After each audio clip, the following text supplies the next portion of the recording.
ఇక్కడ నుంచి అంటే నుంచి శిరస్సు కాళ్ళ దగ్గర నుంచి తల పైన ఆకువాహనాయ నమః పూజయామి. దేవుడి యొక్క తొడలను అంచులు వేస్తాం. హేరంబాయ నమః కటిం పూజయామి. కటి అంటే మొలతాడు పట్టుకునేటువంటి స్థలం నడుము యొక్క భాగంలో. కామారి సూరవే నమః పూజయామి. ఉదరం అంటే కడుపు. గౌరీ సుతాయ నమః స్థలం పూజయామి. వక్షస్థలం. గణనాయకాయ నమః హృదయం పూజయామి. స్థూలకంఠాయ నమః కంఠం పూజయామి. స్కంధాగ్రజాయ నమః స్కంధౌ పూజయామి. స్కంధములు అంటే భుజములు. పాశహస్త్రాయ నమః హస్తాన్ పూజయామి. చేతులను పూజించడం అన్నమాట. గజవక్త్రాయ నమః వక్త్రం పూజయామి. వక్త్రం అంటే ముఖం. విఘ్నహర్త్రే నమః లలాటం పూజయామి. లలాటం అంటే పాలభాగం, కనుబొమ్మల యొక్క పై భాగంలో ఉండేటువంటి ఖాళీ స్థలం. సర్వేశ్వరాయ నమః శిరః పూజయామి. శిరస్సు పైన ఉండేటువంటి బ్రహ్మరంధ్రం దగ్గర అక్షతలు వేస్తాం అన్నమాట. గణాధిపాయ నమః సర్వాణ్యంగాని పూజయామి. ఏ దేవతైనా కూడాను కాళ్ళ దగ్గర నుంచి బ్రహ్మరంధ్రం వరకు పూజించడం ధర్మం. షోడశ ఉపచారాల్లో ఇది ఒక అంగ పూజ అని చెప్పి అంటారు. ఆ తర్వాత 21 రకాల ఆకులతో గణపతిని పూజిస్తుంటాం మనం. సుముఖాయ నమః మాలతీపత్రం. గణాధిపాయ నమః భృంగిరాజపత్రం. ఉమాపుత్రాయ నమః బిల్వపత్రం. గజాననాయ నమః శ్వేతదూర్వాపత్రం. లంబోదరాయ నమః బదరీపత్రం. హరసూరవే నమః ధత్తూరపత్రం. గజకర్ణకాయ నమః తులసీపత్రం. వక్రతుండాయ నమః శమీపత్రం. గుహాగ్రజాయ నమః అపామార్గపత్రం. ఏకదంతాయ నమః బృహదీపత్రం. వికటాయ నమః పరవీరపత్రం. కపిలాయ నమః అర్కపత్రం. గజదంతాయ నమః అర్జునపత్రం. విఘ్నరాజాయ నమః విష్ణుక్రాంతపత్రం. వటవే నమః దాడినీపత్రం. సురాగ్రజాయ నమః దేవదారుపత్రం. బాలచంద్రాయ నమః అరువకపత్రం. హేరంబాయ నమః అశ్వత్థపత్రం. చతుర్భుజాయ నమః జాతిపత్రం. వినాయకాయ నమః కేతకీపత్రం. సర్వేశ్వరాయ నమః అగస్త్యపత్రం. 21 రకాల ఆకులతోని దేవుణ్ణి మనం అర్చిస్తూ ఉంటాము. ఈ 21 రకాల ఆకుల్లో మల్లె పువ్వు యొక్క ఆకు, తర్వాత గుంటె గలిగరాకు యొక్క ఆకు, బిల్వదళముల యొక్క ఆకు, తెల్లటి గరికలు అంటే ఆకుపచ్చగా వచ్చినటువంటి గరికలు తెల్లగా మారిపోతుంటాయి, అట్లాంటి ఆకు. బదరీపత్రము అంటే రేగుపండు, రేగుపండు యొక్క ఆకు. దత్తూర పత్రము అంటే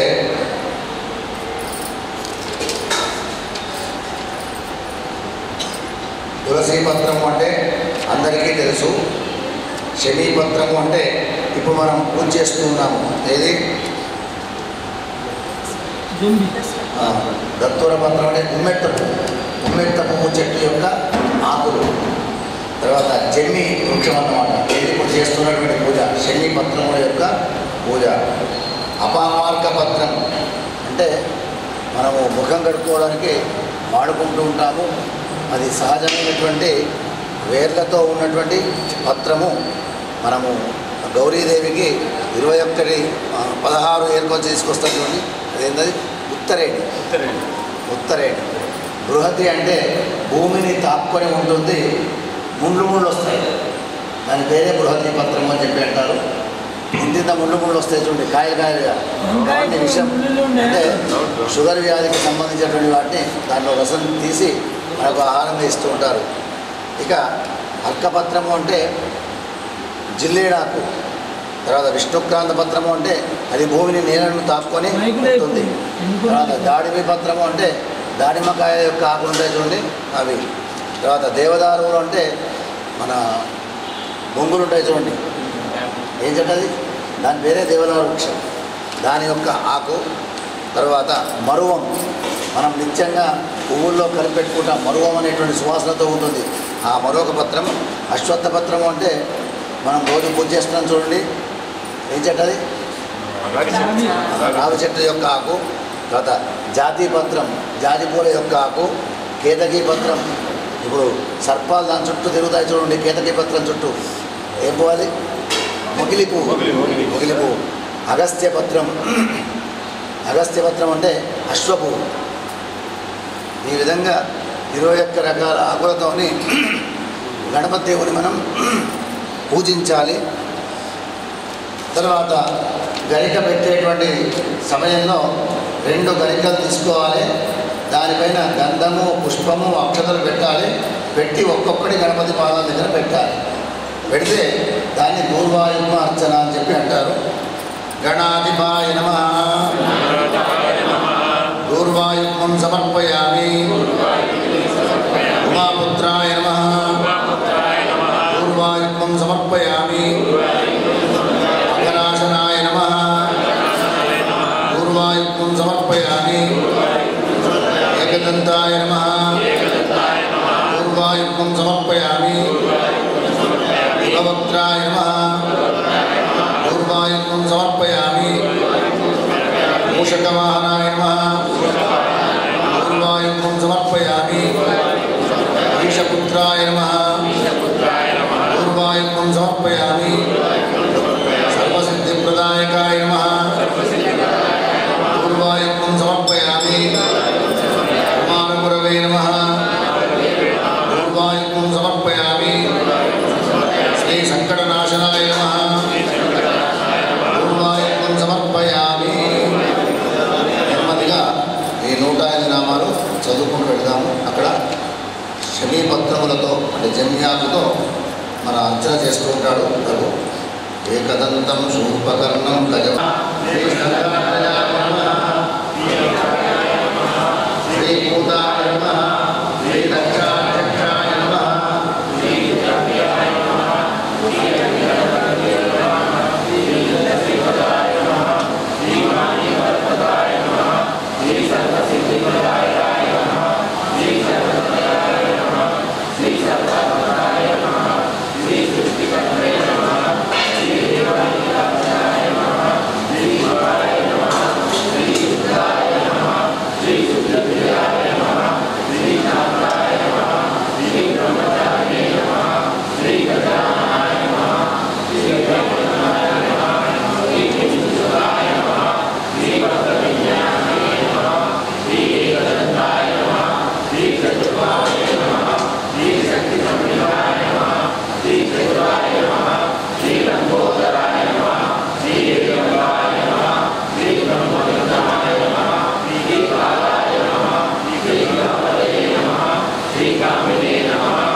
विष्णवे शिवस्य हृदयं विष्णोश्च हृदयं शिवः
विनायक नमो नमः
पुष्पा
राजाय प्रसय साहिने नमो भयं वै स्वाराज्यं वैराज्यं पारमेश्यं राज्यं महाराज्यं समन्तपरिणाराज्यं स्यात्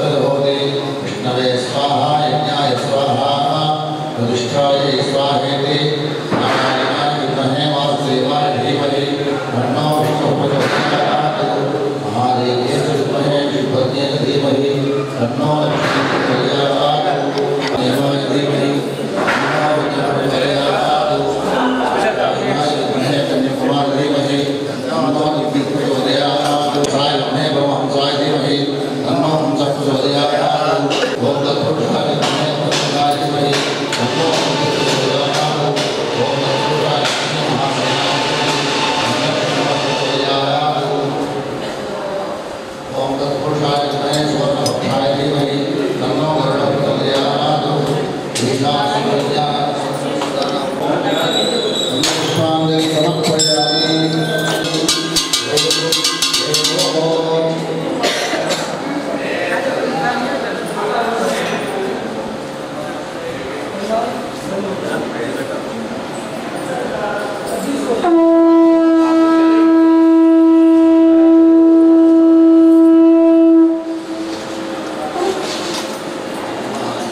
संतोष లడ్డు 2 కేజీ ఉంచుకోవచ్చు. ఇక్కడికి బయట లోపల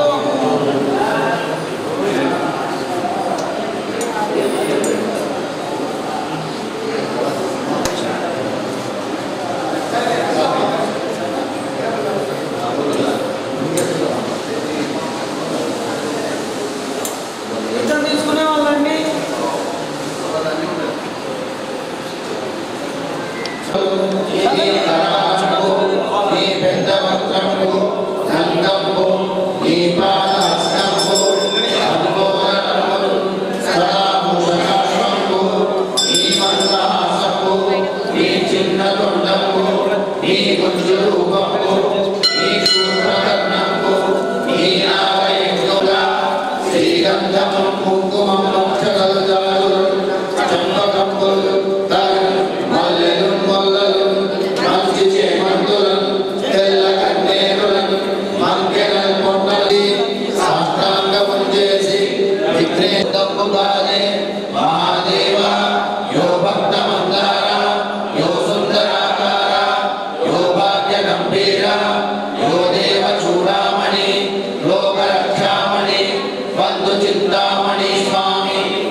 ప్రార్థించు భక్తాలకి కొంగు బంగారమై కంటికి రెప్పవై బుద్ధి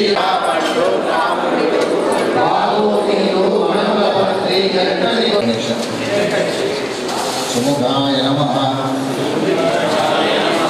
ఏకదంతాయ నమః కపిలాయ నమః గజకర్ణికాయ నమః లంబోదరాయ నమః నికటాయ నమః విఘ్నరాజాయ నమః ధూమకేతవే నమః గణాధ్యక్షాయ నమః బాలచంద్రాయ నమః గజాననాయ నమః వక్రతుండాయ నమః శూర్పకర్ణాయ పూర్వజాయ నమః ఉమాపుత్రాయ నమః నమః వక్రతుండాయ నమః శూర్పకర్ణాయ నమః హిరణ్యాయ నమః స్కందపూర్వజాయ నమః గజాననాయ నమః హరే రామ రామ రామ హరే హరే హరే కృష్ణ కృష్ణ కృష్ణ హరే హరే హరే కేశవ గోవింద వాసుదేవ జగన్మయ శివశంకర సర్వాత్మన్ నీలకంఠ నమోస్తుతే మృత్యుంజయాయ రుద్రాయ నీలకంఠాయ శంభవే అమృతేశాయ శర్వాయ మహాదేవాయ నందివాహన నందివాహన నందివాహన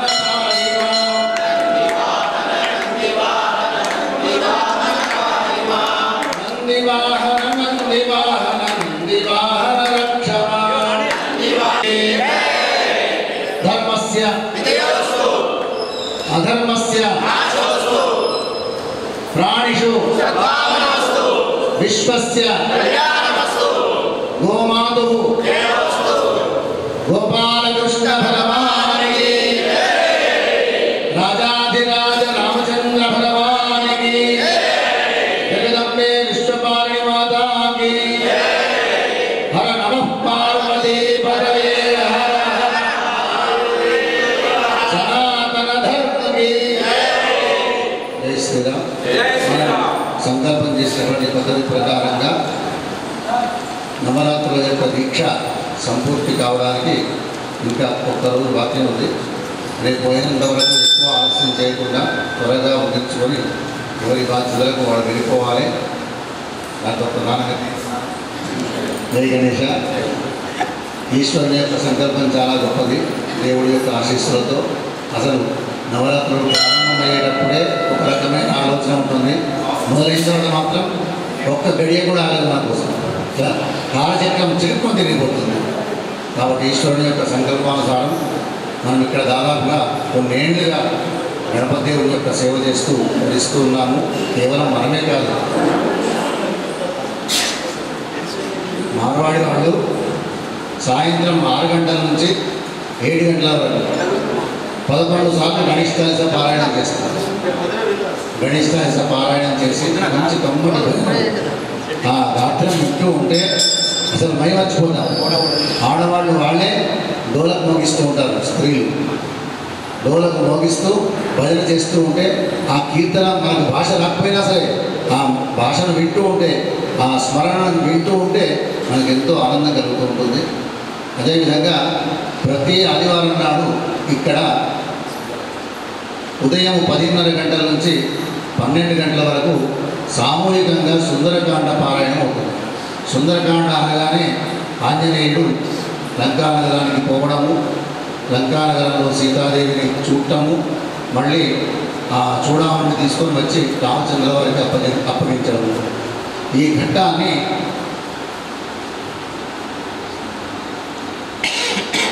తులసీదాసు అనేటువంటి ఒక భక్తుడు అందరూ ఆయన దగ్గరపై దండం పెడుతూనే ఉన్నారు. దండం పెడుతూ ఉంటే ఆ దేశాన్ని పరిపాలిస్తున్నటువంటి రాజు ఆయన ఏం గొప్పవాడు, ఆయనకు దండన విధిద్దాం మనం అని చెప్పి ఆయన పైన రోషము చేత ఇతరులు వేరే వాళ్ళు అతని పైన లేనటువంటి నిందారోపణ చేసి ఆయన శిక్షించడానికి సిద్ధమైనారు. ఎట్లా శిక్షించడం? శిరచ్ఛేదనం, తలకాయను ఎగ్గొట్టాలి. అట్లాంటి సమయంలో సమయం ఆసన్నమైంది. సమయం ఆసనం అయ్యేసరికి ఎక్కడ లేని కోతులు వచ్చినాయి, వానరాలు మొత్తం రాజ్యమంతా నిండిపోయినాయి. అసలు నిలవడానికి కూడా లేదు, కోతులన్నీ నిండిపోయినాయి. ఆ ఊళ్ళో ఉన్న ప్రజలందరూ కూడా ఆలోచనలో పడ్డారు. రాజుగారు కూడా ఆలోచనలో పడ్డాడు. ఈయన సామాన్యుడు కాడు, ఎవరైతే ఇతని పైన నిందారోపణ చేసిందో వాళ్ళే శిక్షాలు అని చెప్పి వాళ్ళకు కూడా విడిచిపెట్టేసినాడు. ఈ తులసీదాసు కూడా విడిచిపెట్టేశాడు. ఆయన గంగానది తీరంలో కాశీ పట్టణంలో కూర్చొని ఓపికతో మనం ఏదైతే జయ హనుమాన జ్ఞాన గుణసాగర్ అది ఆయన రాసింది, అట్లా మొత్తం రామాయణం మొత్తము రాసినాడు. అది పరమ పవిత్రంగా యావత్ భారతదేశం కూడాను ఇప్పటికీ ఎక్కడైనా ఒక చోట పారాయణం నడుస్తూనే ఉంటుంది. ఎక్కడైనా ఒక చోట కాదు. మొన్న హంపీకి వెళ్ళాను నేను. హంపీకి వెళ్తే ఆ పురాతనమైనటువంటి శిల్పముల యొక్క మధ్యలో ఒక దేవాలయం ఉంది. ఆ వెంకటేశ్వర స్వామి వారి యొక్క దేవాలయంలో అసలు రామాయణం ఆగదు. సుందరకాండ పారాయణం, తర్వాత రామాయణం యొక్క పారాయణం అసలు ఆగదు. ఒక నలుగురు బాధ్యత అంటే నలుగురు చొప్పున టీం వస్తారు. రాత్రి లేదు, పగలు లేదు. వాళ్ళ సమయం రాగానే వాళ్ళు వస్తారు. 5 గంటల సేపు పారాయణం చేస్తారు, వెళ్ళిపోతారు. తర్వాత ఇంకొక టీం వస్తుంది, వాళ్ళు పారాయణం చేస్తారు, వెళ్ళిపోతారు. అది నిరంతరాయంగా కొన్నేళ్ళకి సాగుతుంది. ఆ రోజు ఆ దృశ్యాన్ని చూసిన తర్వాత మరి మన భారతదేశం సామాన్యమైనది కాదు. ప్రతి చోట దైవ కీర్తన లేనటువంటి సమయం లేదు. నిరంతరం దైవాన్ని నమ్ముకొని దైవం యొక్క అనుగ్రహంతో అభ్యున్నతిని సాధిస్తున్నటువంటి పరమ పవిత్రమైనటువంటి పుణ్యభూమి మన భారతదేశం. ఇంతెందుకు మన పూణే వెళితే మొత్తం భాగవతం నోటికి ఆడవారు 150 మంది కూర్చున్నారు, నోటికి చదువుతున్నారు. కొన్ని వేల శ్లోకాలు, ఒకటి కాదు, 2 కాదు, వేల శ్లోకాలు ప్రశాంతంగా కూర్చొని చదువుతున్నారు. మొన్న ఈ మధ్య గణపతి సచ్చిదానంద స్వామి వారి యొక్క ఆశ్రమంలో ఇతర దేశాల్లో కొన్ని వేల మంది పిల్లలు, చిన్నపిల్లలు ఏది భగవద్గీత పారాయణం చేస్తున్నారు నోటికి. అవన్నీ దృశ్యాలు మనం అప్పుడప్పుడు చూస్తూ ఉన్నాము. భగవంతుని యొక్క చైతన్యం చాలా గొప్పది. మన ఇందూరు నగరంలో కూడా అనేక రకమైనటువంటి పారాయణాలు అభ్యాసం చేస్తున్నారు భక్తులు. మనం కూడాను ముందుగా గణపతి దేవుణ్ణి స్మరణతోనే మన కాలం అయిపోతుంది. గణపతి వెనుక అమ్మవారు ఉంటుంది, కృష్ణుడు ఉంటాడు, తర్వాత శివుడు ఉంటాడు, ఆ తర్వాత సూర్యనారాయణుడు ఉంటాడు. ఆయా నేనే చెప్పాను, మనుషులు వేరు కాదు, దేవుడు వేరు కాదు. మనుషులు, దేవుడు, తర్వాత చీమ దగ్గర నుంచి బ్రహ్మది వాళ్లకు జ్ఞానోదయం ఏర్పడి వాళ్ళ పంథ, వాళ్ళ మార్గం మొత్తం వేరుగా ఉంటుంది. ఈ సంసారబద్ధమైనటువంటి వ్యవహారాలతో దూరంగా ఉంటూ ఏదో తింటారు, ఏదో కాలం గడుపుతారు. నిరంతరం దైవ చింతన. అట్లాంటి వాళ్ళలో రామకృష్ణ పరమహంస, ఆది శంకరాచార్యుల వారు, ప్రస్తుతం ఉన్నటువంటి మన కళ్ళ ముందర నడుస్తూ ఉన్నటువంటి దేవతలు ఎవరు? శృంగేరి స్వామివారు, తర్వాత కంచి పరమాచార్యుల వారు. ఇక్కడ మా దేవాలయం యొక్క ప్రతిష్ట కోసం అని చెప్పి సామాన్యుడు రాలేదు. ఒకరోజు ఆడ స్త్రీమూర్తుల గురించి, ఒకరోజు పురుషుల గురించి